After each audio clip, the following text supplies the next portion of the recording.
मित्रांनो, आज मी तुम्हाला जी कथा सांगणार आहे ती फक्त एका भूताची गोष्ट नाही, तर इतिहास, पुरातत्वशास्त्र आणि अघोरी रहस्य यांचं अंगावर काटा आणणारं मिश्रण आहे. सुरुवात करण्याआधी एक गोष्ट मनापासून सांगायची आहे. आपल्या चॅनलवरील जवळपास 95% प्रेक्षक अजूनही चॅनल सबस्क्राईब करत नाहीत. तुम्ही प्रत्येक कथा आवडीने पाहता, कमेंट करता, पण सबस्क्राईब करायचं राहून जातं. एका छोट्याशा सबस्क्राईब बटनावर क्लिक करण्यासाठी 1 रुपया सुद्धा लागत नाही, फक्त 1 सेकंद लागतो. म्हणून जर तुम्हाला मराठीतील अशा दर्जेदार भयकथा, रहस्यकथा आणि इतिहासावर आधारित थरारक कथा आवडत असतील तर आता चॅनलला सबस्क्राईब करा. बेल आयकॉन दाबा, म्हणजे पुढची एकही कथा तुमच्याकडून सुटणार नाही. आता हेडफोन्स लावा आणि तयार व्हा, कारण आजची कथा तुम्हाला 250 वर्ष जुन्या इतिहासात घेऊन जाणार आहे. मुसळधार पावसाच्या रात्री मुंबईच्या एल्फिस्टन रोडवरील जुन्या सयाजीराव मेमोरियल ग्रंथालयाच्या तळघरात अनिकेत बसला होता. अवतीभोवती जुन्या पुस्तकांचा कुजट वास आणि विजेचा लुकलुकणारा दिवा होता. त्याच्या टेबलावर एक अत्यंत जीर्ण पानांचे ऐतिहासिक पुस्तक उघडून ठेवले होते. हे साधेसुधे छापील पुस्तक नव्हते, तर ही अनिकेतला सापडलेली इसवी सन 1760 मधील अंबाजी कडू यांची रोजनिशी होती. पुस्तकाची पाने इतकी नाजूक झाली होती की पानावरील धूळ फुंकर मारून उडवतानाही ती पाने फाटण्याची भीती होती. हे पुस्तक अंदाजे 1760च्या दशकातील होते आणि संपूर्णपणे मोडी लिपीत हस्तलिखित केलेले होते. त्याने हळुवारपणे आपल्या हातातील भिंग त्या वळणदार अक्षरांवरून फिरवले. दुसराने गुंतागुंतीच्या मोडी अक्षराचा अर्थ लावता लावता अचानक त्याचे डोळे विस्फारले. त्या पुस्तकात सातारा आणि कोल्हापूरच्या सरहद्दीवर सह्याद्रीच्या घनदाट जंगलात वसलेल्या भैरवगड आणि त्याच्या पायथ्याशी असलेल्या रुद्रवाडी खुर्द नावाच्या एका गूढ गावाचा उल्लेख होता. रोजनिशीत खालील मजकूर लिहिला होता. मिती कार्तिक शुद्ध त्रयोदशी, शके 1682. आज मुघल सरदार मुजफ्फर खान हा 4500 स्वार पायदळ व तोफखाना घेऊन रुद्रवाडी खुर्दच्या वेशीशी येऊन उभा ठाकला होता. शत्रूचा मारा दिवसेंदिवस प्रबल होत चालला. गडीवरील शिबंदी अवघी 400 जण. तथापि मावळ्यांनी स्वामी कार्य जाणून प्राणांची तमा न बाळगता पराक्रमाची पराकाष्ठा केली. तरी शत्रूच्या तोफांच्या अखंड माऱ्यापुढे अधिक काळ निभाव लागणे कठीण दिसू लागले. यास्तव जहागीरदार श्रीमान यशवंतराव शिर्के यांनी त्या अघोरी शाक्त तांत्रिकास गढीच्या अधोभागी असलेल्या गुप्त तळघरात महाभयंकर अनुष्ठान आरंभ करण्याची आज्ञा केली. प्रथम माझा समज असा झाला की नरबळीकरिता शत्रू पक्षातील कोणास धरून आणले असावे, परंतु प्रत्यक्ष जे दृश्य दृष्टीस पडले ते वर्णन करण्यास लेखणी थरथरते. गडीच्या रक्षणार्थ राज्य राखण्यासाठी जहागीरदारांनी स्वकीय धाकटा पुत्र अवघा 12 वर्षांचा चिरंजीव राघव याचाच बळी अर्पण करण्याचा संकल्प केला होता. बालक भयाने थरथरत होते, तरी त्याने पित्याच्या आज्ञेपुढे 1 अक्षरही उच्चारले नाही. हे दृश्य पाहून मी यथाशक्ती विरोध केला. स्वकीय रक्ताचा बळी देणे अधर्म होय, असे रक्षण देवासही मान्य पडणार नाही असे नम्रपणे विनविले, परंतु यशवंतरावांचा निश्चय वज्राहून कठीण ठरला. त्यांनी माझे एकही वचन श्रवण केले नाही. म्हणून मी अविनाशने थरथरत्या हाताने रोजनिशीचे पुढचे पान पलटले, पण त्याच्या उत्साहावर विरजन पडले.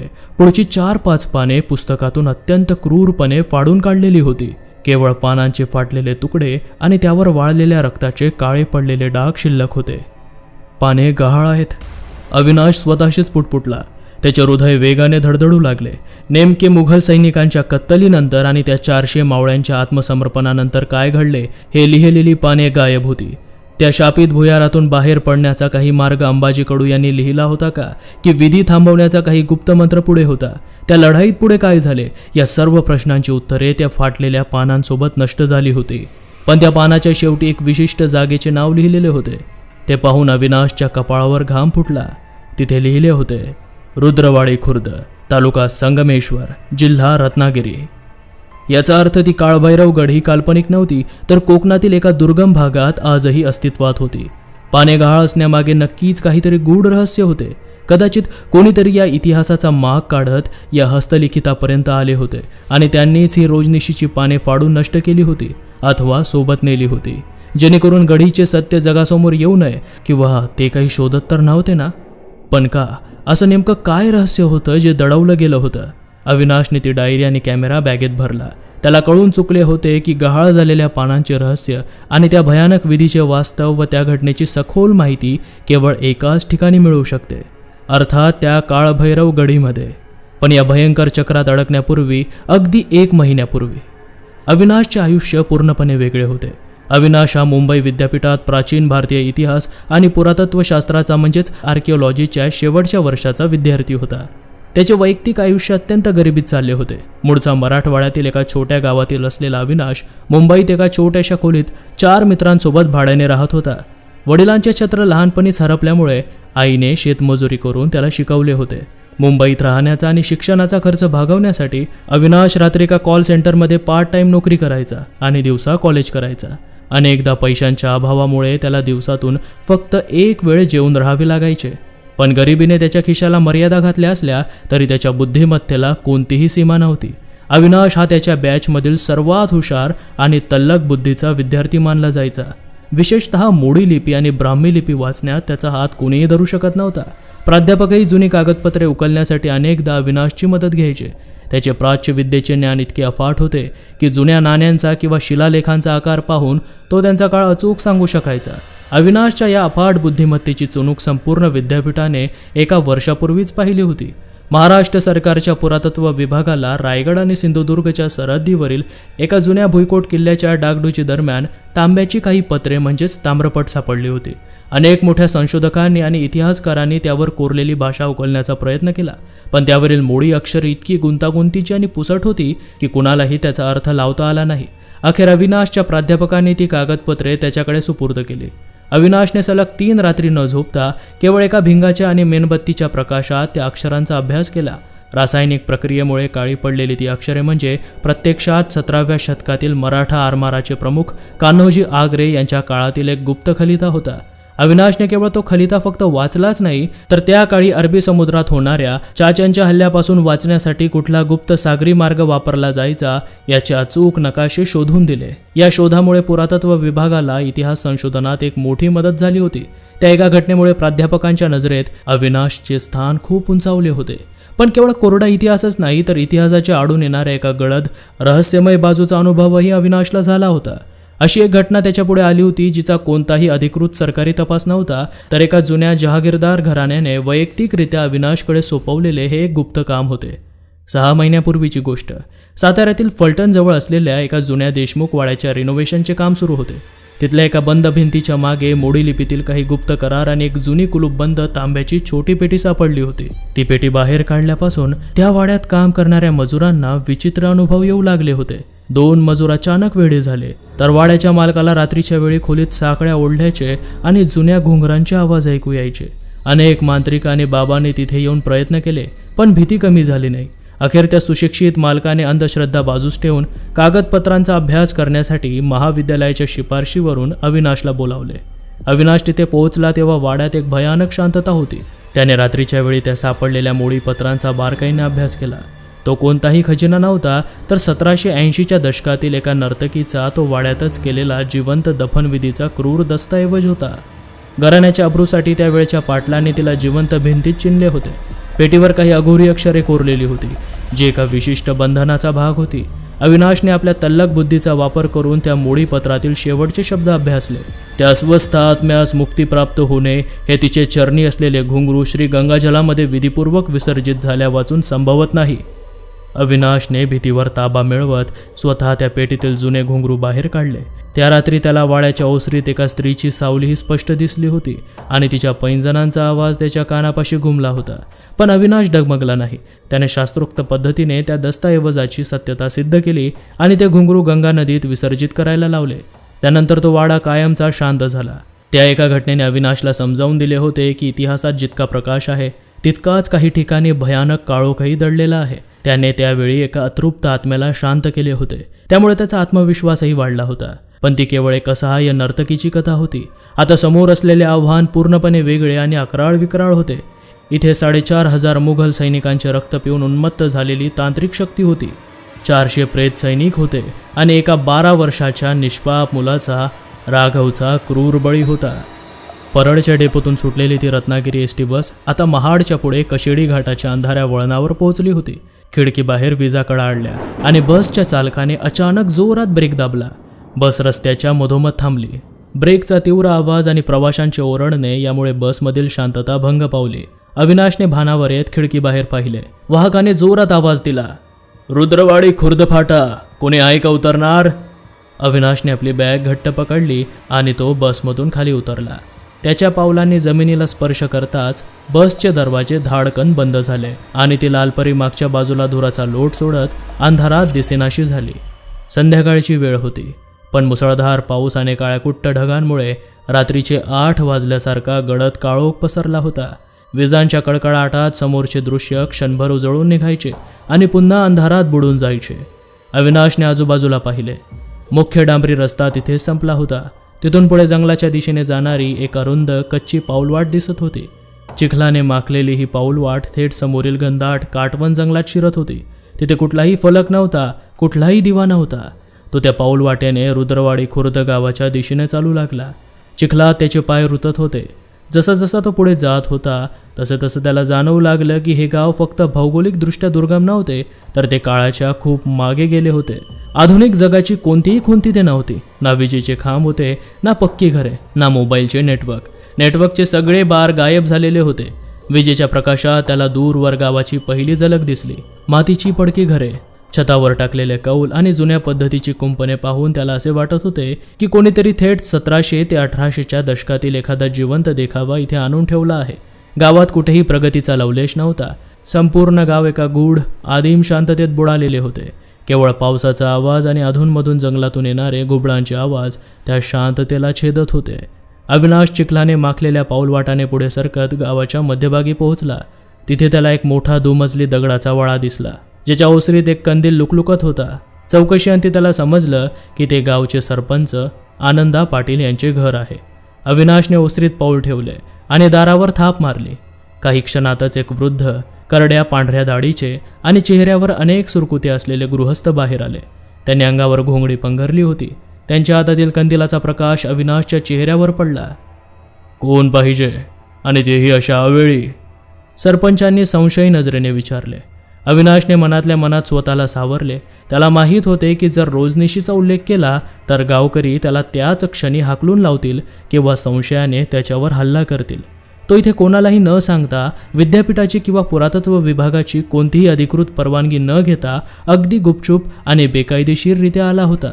त्याला ही शोध मोहीम स्वतःच्या हिमतीवर करायची होती. त्यामुळे त्याने तात्काळ एक खोटे नाटक रचायचे ठरवले.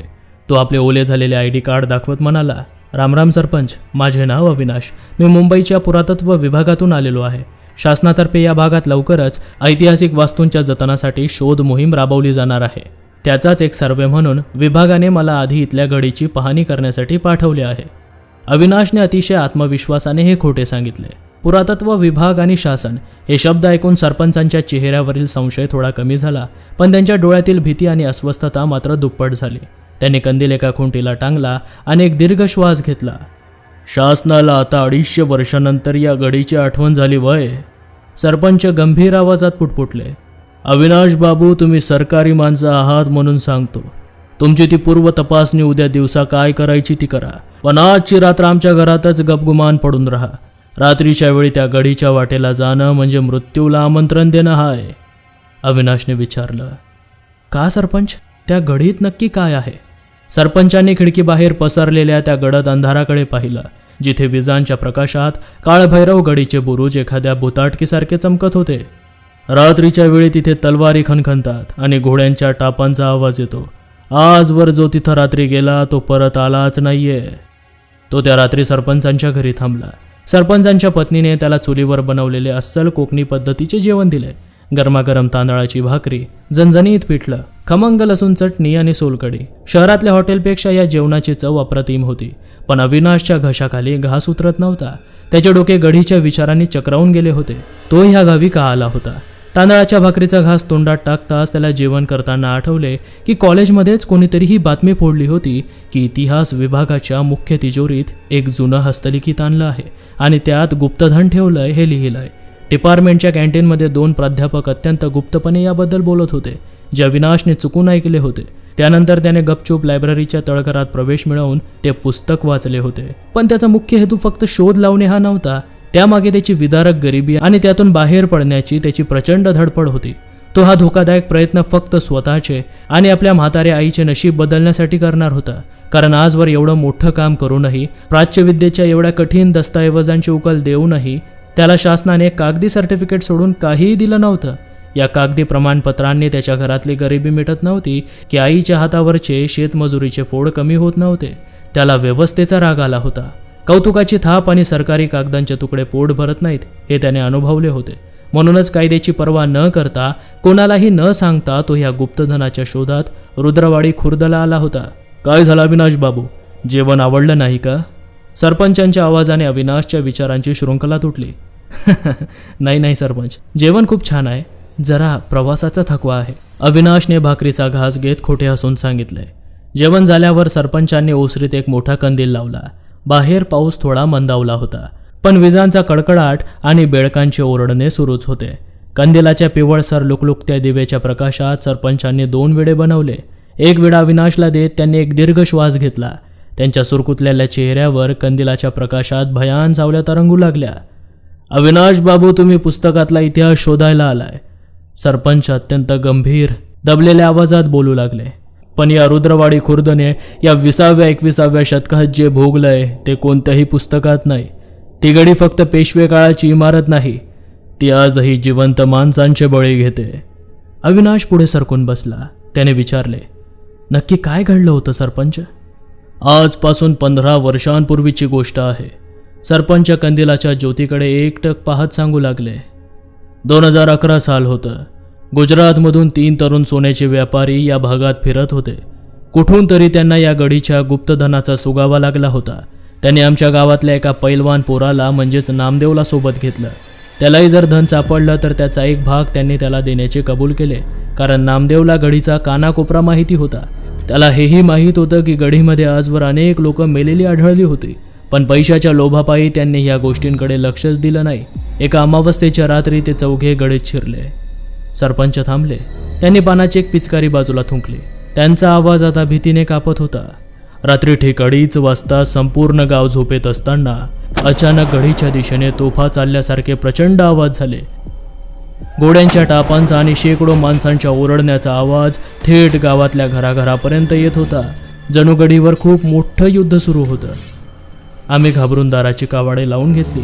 सकाळी पाऊस थांबल्यावर आम्ही पोलीस पाटलांना घेऊन गडीवर गेलो. गडीच्या मुख्य दरवाजापाशी जे दिसलं ते आठवून आजही माझी छाती दडपते. सरपंच थरथरू लागले. तिथे त्या 3 व्यापाऱ्यांचे मृतदेह पडले होते, पण त्यांना कोणी मारलं नव्हतं. त्यांच्या शरीरावर तलवारीचा एकही वार नव्हता. त्यांचे चेहरे भीतीने इतके भयानक पांढरे पडले होते की त्यांचे डोळे खोबणीतून बाहेर आले होते. आणि सर्वात भयंकर गोष्ट म्हणजे त्यांची शरीरं चोखून फेकलेल्या आंब्याच्या सालीप्रमाणे दिसत होती. आणि तो गावचा मुलगा नामदेव? अविनाशने विचारलं. तो गायब होता, पण त्याच्याबरोबर 3 दिवसांनी भर दुपारी नामदेव गडीतून चालत गावात आला. त्याचा पूर्ण चेहरा पांढरा फटक पडला होता. त्याचे त्यावेळेचे वय अवघे 25 वर्ष होते, पण त्याचे केस आणि दाढी एका रात्रीत 90 वर्षांच्या म्हाताऱ्यासारखे पांढरे शुभ्र झाले होते. त्याचे हात पाय सुकले होते. तो वेड्यासारखा जी भाषा बोलत होता ती गावात कोणाला समजत नव्हती, पण ते जुने फार प्राचीन वाटत होते. सरपंचांनी सुस्कारा सोडला. अविनाशने आश्चर्याने विचारले, पण नामदेव तर अशिक्षित होता ना? सरपंच कंदिलाची वाद कमी करत म्हणाले, तेच तर या गडीचं मोठं कोडं आहे. नामदेवला मराठी नीट लिहिता वाचता येत नव्हती, पण त्या रात्रीनंतर तो गावातल्या पारावर बसून मातीवर बोटाने जुनी मोडी अक्षरं गिरवायचा. तोंडातून सतत काहीतरी पुटपुटायचा. जणू त्याच्या शरीरात तो स्वतः नसून 1700च्या दशकातला कोणीतरी व्यक्ती बोलत होता. पण गावाने त्याला वेडा समजून सोडून दिला. सरपंच अत्यंत संथ आणि भीतीदायक आवाजात म्हणाले, तो आजही जिवंत आहे, पण त्याचं शरीर आता फक्त एक जिवंत प्रेत आहे. एका जुन्या पडक्या झोपडीत आमचा तो 25 वर्षांचा नामदेव आज 90 वर्षांच्या जर्जर म्हाताऱ्यासारखा एका कोपऱ्यात पडून असतो. तो कोणाशीही बोलत नाही, फक्त तीच जुनी अक्षरे हवेत गिरवत राहतो. ती रात्र अविनाशने कशीबशी सरपंचांच्या घराच्या पडवीत जागून काढली. गडीत रात्री चोरून जाण्याचा विचार त्याने रद्द केला, कारण गडीवर जाण्यापूर्वी त्याला नामदेवला भेटणे आणि त्याच्याकडून त्या मोडी भाषेतील शब्दांचा अर्थ जाणून घेणे गरजेचे वाटले. दुसऱ्या दिवशी सकाळी पाऊस ओसरला होता, पण आकाश अजूनही काळ्या ढगांनी वेढलेले होते. सकाळी उठल्या उठल्या अविनाशने सरपंचांना काहीही न सांगता गावच्या वेशीची वाट धरली. गावाच्या शेवटी काटवण जंगलाच्या तोंडावर एक अत्यंत जीर्ण गवताची झोपडी होती. आजूबाजूला काटेरी झाडे उगवली होती. अविनाशने धाडस करून झोपडीचे कुजलेले लाकडी दार ढकलले. आत प्रचंड अंधार होता. झोपडीच्या एका कोपऱ्यात फाटलेल्या गोणपाटावर एक आकृती बसली होती. अविनाशने आपल्या मोबाईलचा टॉर्च तिकडे फिरवला. समोर 40 वर्षांचा नामदेव बसला होता, पण त्याचे शरीर चोखून फेकलेल्या आंब्याच्या सालीसारखे पूर्णपणे सुकलेले आणि सुरकुतलेले होते. त्याचे केस कापसासारखे पांढरे शुभ्र झाले होते आणि डोळे खूपनीत पार आत गेले होते. डोळ्यांच्या कडांमधून वाळलेल्या रक्ताचे डाग दिसत होते. अविनाशला पाहताच नामदेवने आपले थरथरते डोके वर केले. त्याच्या तोंडातून सारखी लाळ गळत होती. त्याने हवेत आपली बोटं फिरवायला सुरुवात केली.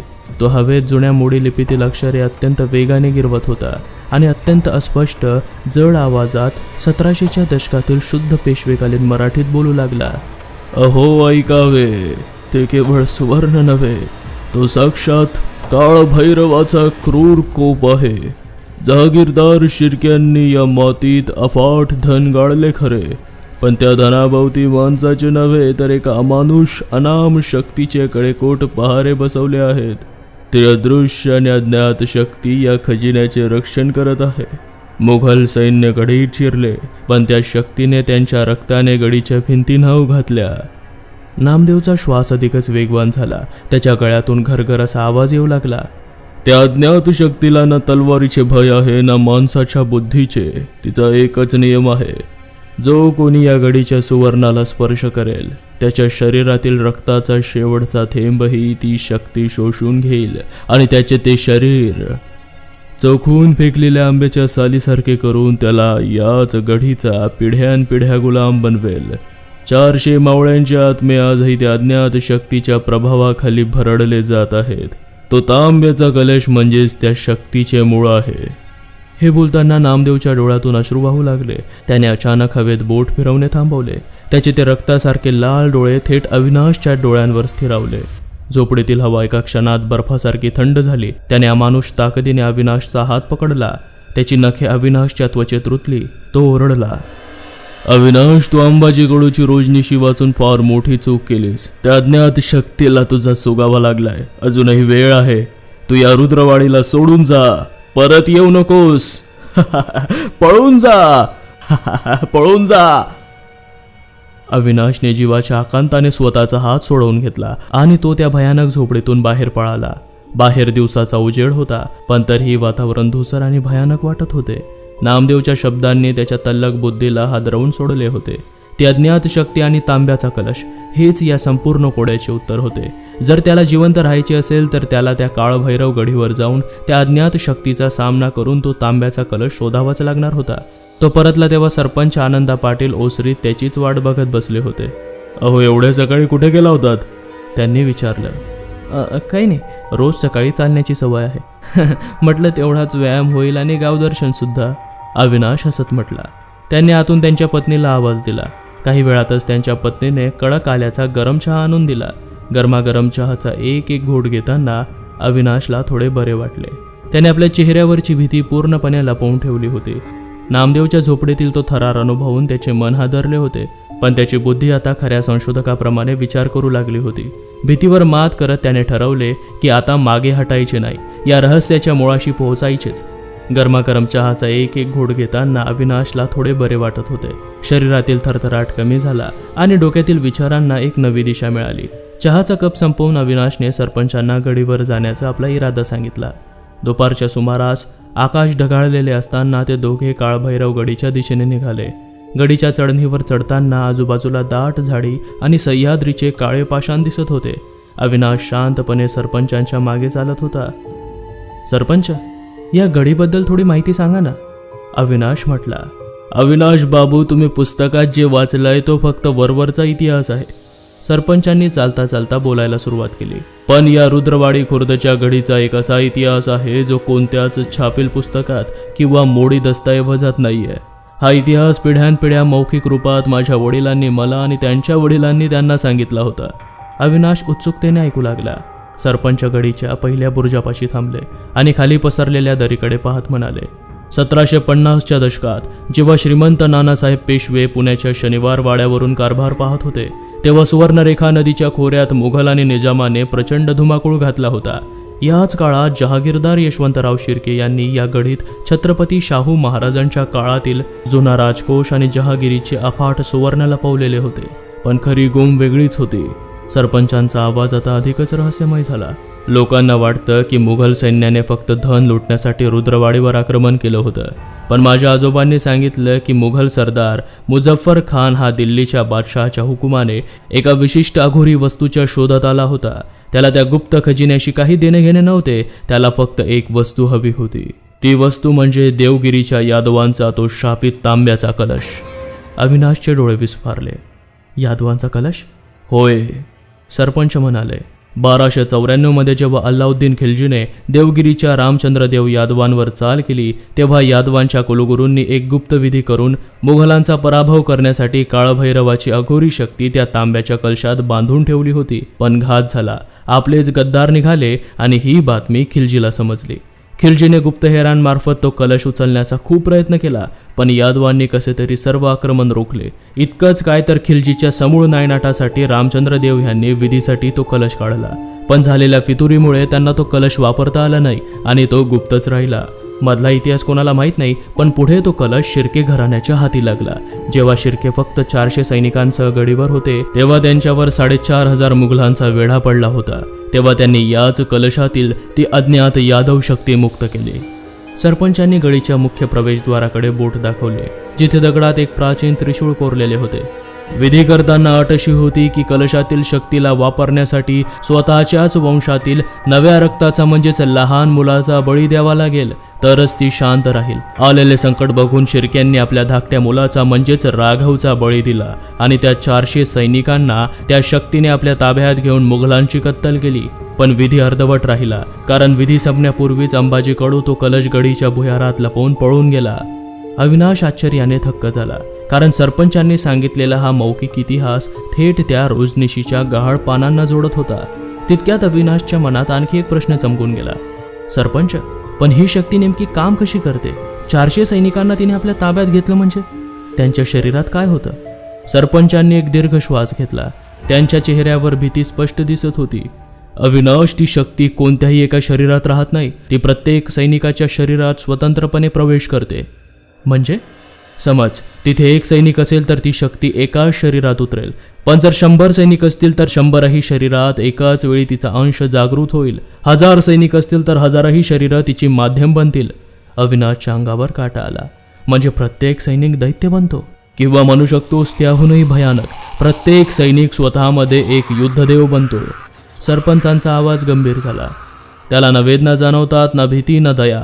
तलवार शरीर भेदून गेली तरी तो थांबत नाही. हात तुटला तरी दुसऱ्या हाताने लढत राहतो. जोपर्यंत त्याच्या शरीरात शेवटचा श्वास असतो तोपर्यंत तो फक्त एकच गोष्ट करतो, समोरच्याचा संपूर्ण नाश. मुघलांचं सैन्य संख्येने कितीतरी पटीने मोठं होतं, पण त्या रात्री शिर्क्यांचे 400 सैनिक मृत्यूचं रूप बनले होते. ते माणसांसारखे लढत नव्हते, ते जणू प्रलय घेऊन चालले होते. तलवारींचा पाऊस पडत होता, किंगाळ्या घुमत होत्या आणि पहाट होईपर्यंत रणांगणावर मुघलांच्या हजारो प्रेतांचा खच पडला होता. अविनाश हे ऐकून थक्क झाला होता, तरी त्याचे मन समाधान झाले नव्हते. त्याने आणखी एक प्रश्न विचारला. सरपंच, पण अंबाजी कडू कोण होता आणि त्याने तो कलश का पळवला आणि तो त्या शक्तीपासून कसा वाचला? सरपंचांचे डोळे गडीच्या विस्तीर्ण काळपट बुरुजांवर खिळले होते. ते गडीच्या तटबंदीला लागून असलेल्या एका जुन्या विहिरीपाशी थांबले. त्यांनी कपाळावरचा घाम पुसला आणि एका मोठ्या दगडावर बसत म्हणाले, अविनाश बाबू, इतिहास जितका सरळ दिसतो तितका तो नसतो. लोकांना वाटायचं की अंबाजी कडू हा जहागीरदार यशवंतराव शिर्क्यांचा नुसता विश्वासू कारभारी होता, पण माझ्या वडिलांनी मला सांगितलं होतं की श्रीमंत नानासाहेब पेशव्यांनी अंबाजीला गुप्तहेर म्हणून खास रुद्रवाडीच्या या गडीवर नेमलं होतं. त्यांना सुद्धा त्या कलशाबद्दल आकर्षण होतं, म्हणून शनिवार वाड्यावरून पेशव्यांची नजर या प्रदेशावर तर होतीच, पण त्यासोबतच गडीवर नेमकं काय सुरू आहे हे लक्ष ठेवायला अंबाजी कडूला नियुक्त केले होते. आणि अर्थात ती शक्ती फक्त शिर्के यांच्या सैन्याचा वापर करू शकत होती आणि अंबाजी तर पेशव्यांचा माणूस होता. अविनाश थक्क होऊन ऐकत होता. अंबाजी कडू गडीतल्या प्रत्येक हालचालीची खबर पुण्यात पेशव्यांना पाठवत असे. सरपंच पुढे सांगू लागले, जेव्हा मुघल सरदार मुझफ्फर खान 4500 घोडदळासह रुद्रवाडी खुर्दच्या वेशीवर आला, तेव्हा पेशव्यांचे सैन्य मदतीला येणे अपेक्षित होते. पण पेशव्यांच्या दरबारातील काही अंतर्गत राजकारणामुळे आणि निजामाशी सुरू असलेल्या इतर आघाड्यांमुळे रुद्रवाडीच्या मदतीसाठी सैन्य पाठवायला उशीर झाला. गडीवर सैन्यही मोजकच होतं, फक्त 400 लोक.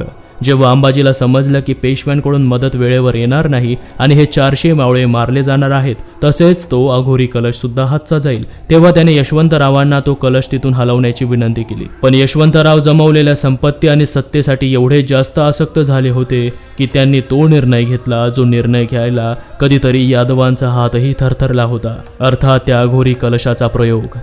गढी वाचवण्यासाठी आणि खजिना मुघलांच्या हाती लागू नये म्हणून आपला 12 वर्षांचा मुलगा राघव याचा बळी देण्याचे त्यांनी ठरवले. अंबाजी जहागीरदार शिर्क्यांच्या त्या अघोरी निर्णयाच्या विरोधात गेला. अंबाजीने त्याला कडाडून विरोध केला. राव, हा कोणता मार्ग धरिला आपण? स्वराज्य उभारणारे श्री छत्रपती शिवाजी महाराज कधीही अधर्माच्या आधाराने विजय संपादण्यास सांगत नाहीत. त्यांनी तलवारीच्या धारेवर, मावळ्यांच्या रक्तावर आणि धर्मनिष्ठेवर हे राज्य उभे केले आहे. निरपराध लेकराचा बळी देऊन गढी राखणे हा पराक्रम नव्हे, तो तर अधर्म होय. गढी जाईल तर ती पुन्हा मिळवता येईल, खजिना लुटला जाईल तर तो पुन्हा भरता येईल, पण स्वकीय लेकराचा जीव एकदा गेला तर तो परत येणार नाही. स्वराज्य राखावे, परंतु नीती, धर्म आणि मर्यादा सोडून नव्हे. या अघोरी उपायांनी देवी प्रसन्न होईल यावर माझा विश्वास नाही. उलट अशा पातकाने संपूर्ण घराण्यावर आणि गढीवर शाप येईल. राव, अजूनही वेळ गेलेली नाही. हा अनर्थ त्वरित थांबवा. तलवार हाती घेऊन मरण पत्करू, पण निरपराध बालकाचा बळी देऊन जगण्याचा कलंक माथी घेऊ नये. पण त्यांच्या डोळ्यांसमोर फक्त गढी, खजिना आणि शत्रूचा वेढा होता. अंबाजीचे एकही शब्द त्यांच्या कानावर पडत नव्हते. अंबाजी मात्र हतबल झाला होता. राघव हा त्याच्यासाठी केवळ जहागीरदाराचा मुलगा नव्हता. लहानपणापासून त्याने राघवला स्वतःच्या लेकरासारखेच जपले होते. घोड्यावर बसायला शिकवणारा, तलवारीचा पहिला वार दाखवणारा, धनुष्य कशी धरायचे हे शिकवणारा अंबाजीच होता. राघवही त्याच्या मागेच फिरायचा. अंबाजी काका अशी हाक मारत तो धावत येऊन त्याच्या गळ्यात पडायचा. गडीतील प्रत्येकाला त्यांच्या या नात्याचा हेवा वाटायचा. त्या दिवशी राघवच्या डोळ्यात भीती होती. त्याने अंबाजीकडे पाहिले, जणू तो मदतीची याचना करत होता. थरथरत्या ओठांनी तो फक्त एवढेच म्हणाला, काका, मला वाचवा, मला मरायचं नाहीये. ते शब्द अंबाजीच्या छातीत बाणासारखे घुसले. एका क्षणासाठी त्याच्या डोळ्यात पाणी तरळले. तलवारीच्या धारेवर असंख्य युद्ध लढलेला तो पराक्रमी मावळा त्या निष्पाप लेकराच्या आक्रंदनापुढे पूर्णपणे हतबल झाला. त्याने पुन्हा एकदा यशवंतरावांचे पाय धरले. राव, हा निर्णय बदलावा. राघव म्हणजे आपल्या घराण्याचा दिवा आहे. गढी पुन्हा उभी राहील, खजिना पुन्हा भरता येईल, पण त्या लेकराचा जीव परत आणता येणार नाही. पण यशवंतरावांच्या चेहऱ्यावर कसलेच भाव नव्हते. त्याने नुसतीच मान फिरवली आणि त्या अघोरी तांत्रिकाला विधी सुरू करण्याची खूण केली. अंबाजीने शेवटचा प्रयत्न केला. तो पुढे सरसावत राघवला आपल्या मागे घेत म्हणाला, जोवर माझ्या देहात प्राण आहे तोवर या निष्पाप लेकराला कोणी हात लावणार नाही. क्षणभर वाड्यावर शांतता पसरली. यशवंतरावांनी अंबाजीकडे रोखून पाहिले. त्यांच्या चेहऱ्यावर ना राग होता ना माया, फक्त कठोर निर्धार दिसत होता. अंबाजी, तू आमचा विश्वासू आहेस, पण आज तू आमच्या मार्गात उभा आहेस. यास ताबडतोब पकडा. आज्ञा होता. 4-5 शिपाई पुढे धावले. अंबाजीने झटापट केली, पण संख्येने अधिक असलेल्या सैनिकांनी त्याचे दोन्ही हात घट्ट धरले. त्याची तलवार हिसकावून घेतली आणि लोखंडी साखळ दंडांनी त्याला तळघरातील एका दगडी खांबात जखडून ठेवले. अंबाजी संतापाने ओरडत राहिला, राव, हा अधर्म थांबवा. निष्पाप लेकराचे रक्त सांडू देऊ नका. याचे पाप संपूर्ण घराण्यास भोगावे लागेल. पण त्याच्या आक्रोशाकडे कोणीही लक्ष दिले नाही. राघवच्या डोळ्यातून अश्रू वाहत होते. त्याने शेवटचे एकदा अंबाजीकडे पाहिले. काका. तितक्यात त्या अघोरी तांत्रिकाने मंत्रोच्चार अधिक वेगाने सुरू केले आणि त्या कलशासमोर राघवचा गळा चिरला केला. त्याचे रक्त सांडताच ती अज्ञात यादव शक्ती मुक्त झाली आणि तिने 400 मावळ्यांच्या शरीराचा ताबा घेऊन मुघलांची कत्तल सुरू केली. गढीत रक्ताच्या नद्या वाहू लागल्या. अंबाजीने पाहिलं की ती शक्ती फक्त मुघलांनाच नाही तर संपूर्ण गावाला गिळंकृत करायला निघाली आहे. विधी पूर्ण करण्यासाठी त्या तांब्याच्या कलशात राघवच्या आत्म्याला कायमचं बांधायचं होतं. पण अंबाजीने चलाखी दाखवली. त्याने तो कलश मिळवला आणि तो तिथून निसटला. पण का? राघवचा जीव तर गेला ना, आणि शत्रूवर विजय सुद्धा मिळवला गेला होता. मग त्याने कलश का पळवला? अविनाशने विचारले. सरपंचांचा आवाज त्या पडक्या गडीच्या भिंतींमध्ये घुमला.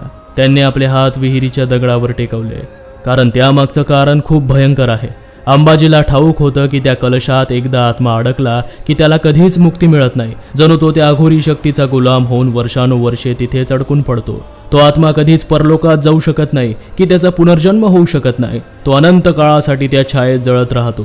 जहागीरदार शिर्के केवळ गढी आणि खजिना वाचवण्यासाठी आपल्या पोटच्या पोराला त्या जिवंत नरकात ढकलत होते. पण किमान मयत राघवच्या आत्म्याला मेल्यानंतर तरी शांतता आणि मुक्ती मिळावी, हाच अंबाजीचा शेवटचा विचार होता. म्हणून त्याने विधी पूर्ण होऊ दिला नाही आणि तो कलश पळवला.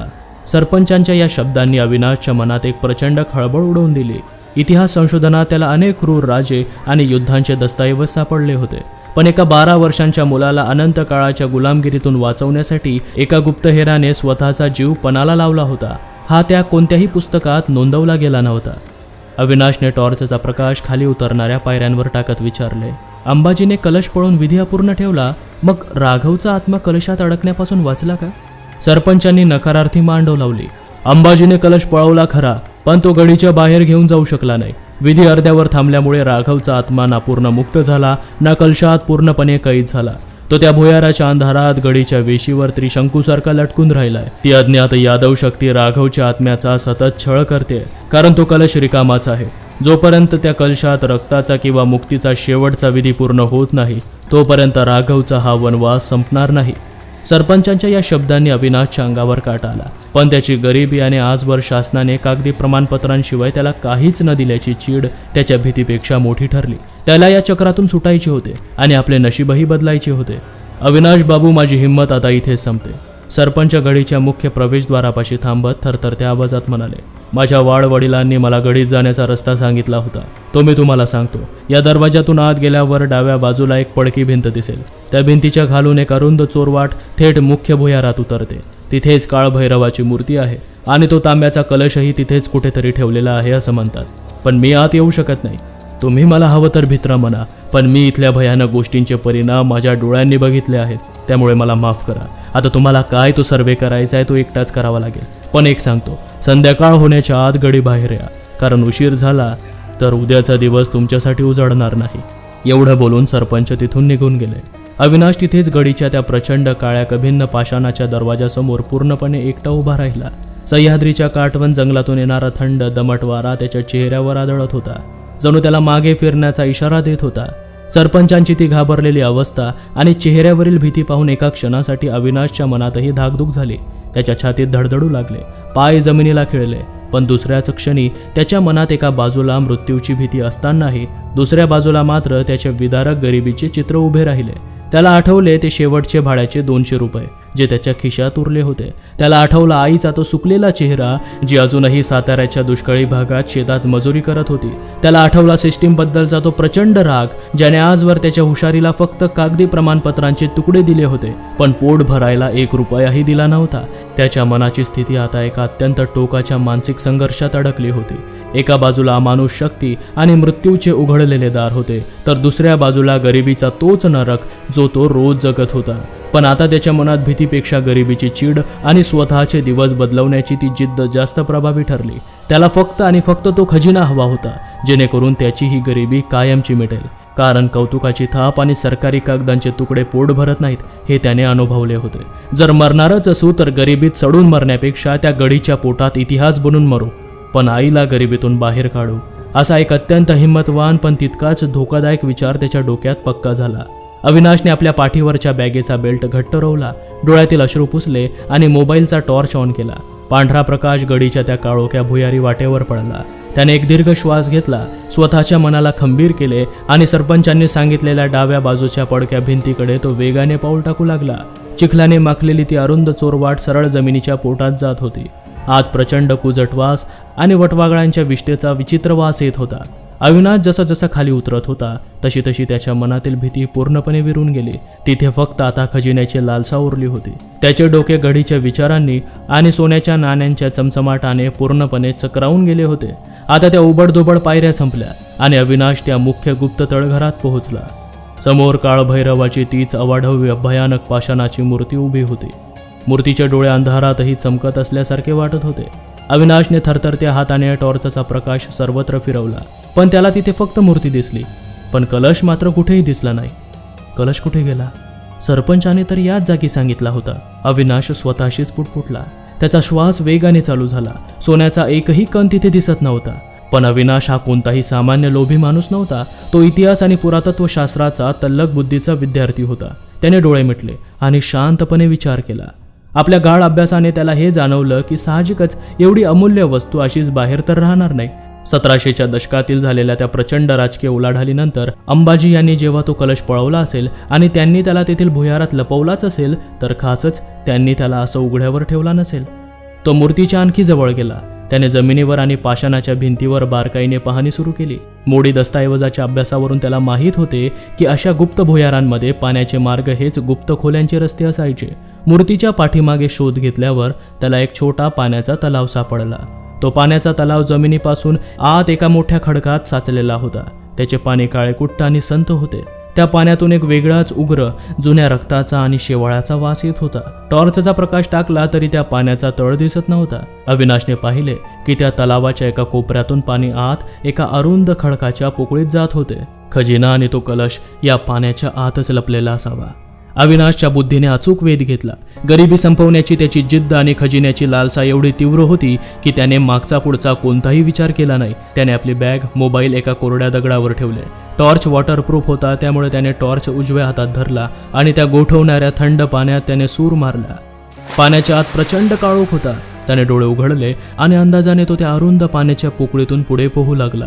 पाण्याच्या आत काही फूट पुढे गेल्यावर त्याच्या हाताला काहीतरी कडक वस्तू लागली. त्याने मागे वळून पाहिले तेव्हा त्याच्या अंगावर काटा आला, कारण त्याला पाण्यात अनेक मानवी सांगाडे दिसले.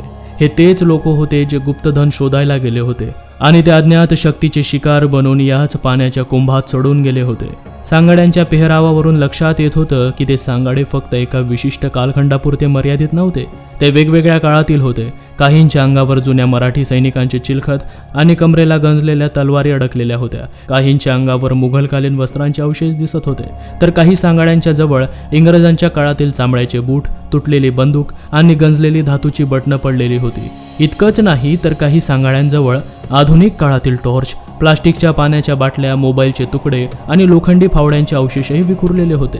जणू या घडीने शेकडो वर्षांपासून गुप्तधनाच्या लालसेने इथे येणाऱ्या प्रत्येकाला एकामागून एक गिळंकृत केलं होतं. काळ बदलत गेला, राजे गेले, साम्राज्य कोसळली, पिढ्या बदलल्या, पण त्या अज्ञात शक्तीची भूक मात्र कधीच संपली नव्हती. जो कोणी त्या धनाच्या शोधात त्या गडीत शिरला त्याचा शेवट याच कुंभात चढणाऱ्या सांगड्यांमध्ये होणार, हा जणू त्या शापाचा अटळ नियमच होता. काहींच्या कवटीच्या आत अजूनही भीतीने वाचलेले जबडे दिसत होते. अविनाशच्या छातीतील हवा संपत आली होती. फुफ्फुसे फाटल्यासारखी वाटत होती, पण त्याने धीर सोडला नाही. त्या मृत्यूच्या सांगड्यांमधून वाट काढत तो त्या अरुंद पोकळीतून पुढे पोहत राहिला. आता त्याचा श्वास संपत आला होता. जीव जातोय की काय असं वाटायला लागलं होतं. तोच त्याला समोर एक उजेड दिसला. ते त्या जलमय भुयाराचं दुसरं टोक होतं. अविनाशने पूर्ण जोर लावला आणि त्या छोट्या गुहेच्या तोंडातून जमिनीवर कोसळत मोठा श्वास घेतला. त्याच्या अंगातून पाण्याचे थेंब गळत होते. त्याने समोर पाहिलं, पण समोर कोणताही खजिना नव्हता. या उलट आता समोर आणखी 3 भुयारी मार्ग उघडे दिसत होते. तिन्ही भुयारांच्या तोंडावर गळत काळोख होता. अंबाजी कडू खरंच हुशार माणूस होता. कोणी सहजासहजी शोधू नये असा त्याने हा चक्रव्यूह रचलेला होता. जर अविनाशने चुकीचे भुयार निवडले तर तो कधीच बाहेर पडू शकणार नव्हता. अविनाश तिथेच थांबला.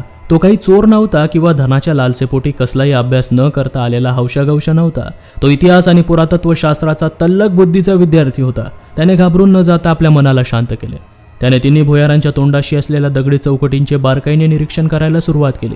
त्याच्या गाढ अभ्यासाने त्याला सांगितले की 1700च्या दशकात अंबाजी कडू यांनी खऱ्या मार्गावर नक्कीच काहीतरी खून सोडली असेल. त्याने बघितले की पहिल्या भुयाराच्या चौकटीवर मुघल काळातील काही नक्षीकाम होते. अविनाशने तर्क लावला, मुघल तर आक्रमण करायला आले होते, त्यामुळे हा मार्ग खोटा असून यात मृत्यूचा सापळा असणार. दुसऱ्या भुयाराच्या तोंडाशी जमिनीवर चिखल होता आणि पाण्यातून आलेल्या सांगाड्यांचे काही अवशेष तिकडे जात होते. अविनाशने ओळखले की हा मार्ग सुद्धा फसवा होता. कोणास ठाऊक त्या भुयारात पुढे काय दबा धरून बसला असेल. तिसऱ्या भुयाराच्या वरच्या दगडावर अतिशय बारीक मोडी लिपीतील एक मूळ अक्षर कोरलेले होते, रा. ते अशा पद्धतीत कोरले होते जे फक्त कोणी गाढ अभ्यासकच समजू शकला असता. अविनाशने ते अक्षर लगेच ओळखले. रा म्हणजे राघव. अंबाजीकडून पळताना खऱ्या भुयाराची हीच खून मागे सोडली होती. अंबाजीची ती मोडी रोजनीशी आणि गहाळ पानांचे रहस्य उकलण्यात अविनाशच्या बुद्धीने पुन्हा एकदा अचूक वेध घेतला होता. हाच खरा रस्ता आहे, अविनाश स्वतःशीच म्हणाला आणि त्याने त्या तिसऱ्या भुयारात पाऊल टाकले. काही पावले पुढे जाताच त्या भुयाराचा अंधार अचानक नाहीसा झाला, कारण समोर लख्ख प्रकाश चमकत आहे असा त्याला भास झाला. अविनाशने पुढे टॉर्च टाकला आणि नीट बघितले. समोरील दृश्य पाहून अविनाशचे डोळे दिपून गेले. त्याच्या पायाखालची जमीनच सरकली, कारण तो एका अथांग अवाढव्य अशा गुप्त सुवर्ण नगरीत उभा होता. तिथे कोट्यवधी रुपयांचा खजिना पसरलेला होता. गुहेच्या छतावरून पाझरणाऱ्या पाण्याच्या थेंबावर जेव्हा त्याच्या टॉर्चचा प्रकाश पडला तेव्हा संपूर्ण गुहा एखाद्या हिऱ्याच्या महालासारखी चमकू लागली. जमिनीवर सोन्याच्या शेकडो हंड्या आणि घागरी ठेवलेल्या होत्या, ज्या सोन्याच्या शुद्ध नाण्यांनी काठोकाठ भरलेल्या होत्या. एका बाजूला छत्रपती शाहू महाराजांच्या आणि पेशवे काळातील मौल्यवान जवाहिर, हिरे, माणिक आणि पाचूंचे मोठे लाकडी पेटारे उघडे पडले होते. त्यातून एक अलौकिक निळा आणि हिरवा प्रकाश बाहेर पडत होता. जहागीरदार शिर्क्यांनी लपवलेला तो अफाट खजिना सुवर्णाच्या एका विस्तीर्ण डोंगरासारखा अविनाश समोर पडला होता. कित्येक पिढ्यांची गरिबी एका सेकंदात मिटवून टाकेल एवढी संपत्ती तिथे विखुरलेली होती. आणि या अथांग सुवर्ण साठ्याच्या अगदी मध्यभागी एका उंचावलेल्या पाषाणावर देवगिरीच्या यादवांचा तो तांब्याचा कलश चमकत होता. हा अकल्पनीय खजिना पाहून अविनाशचे डोके पूर्णपणे चक्रावून गेले. त्याच्या मनात विचारांचे एक प्रचंड वादळ सुरू झाले. हे देवा, हे खरं आहे ना? मी स्वप्न तर पाहत नाहीये ना? एवढं सोनं, एवढी संपत्ती, या संपत्तीतल्या केवळ एका हंडीने माझं पूर्ण आयुष्य बदलून जाईल. माझ्या आईला पुन्हा कधीही त्या रणरणत्या उन्हात दुसऱ्याच्या शेतात मजुरी करायला जावं लागणार नाही. तिचे ते फोड आलेले हात आता कायमचे बरे होतील. मला त्या मुंबईच्या कोंदट छोट्या खोलीत मित्रांसोबत उपाशीपोटी राहावं लागणार नाही.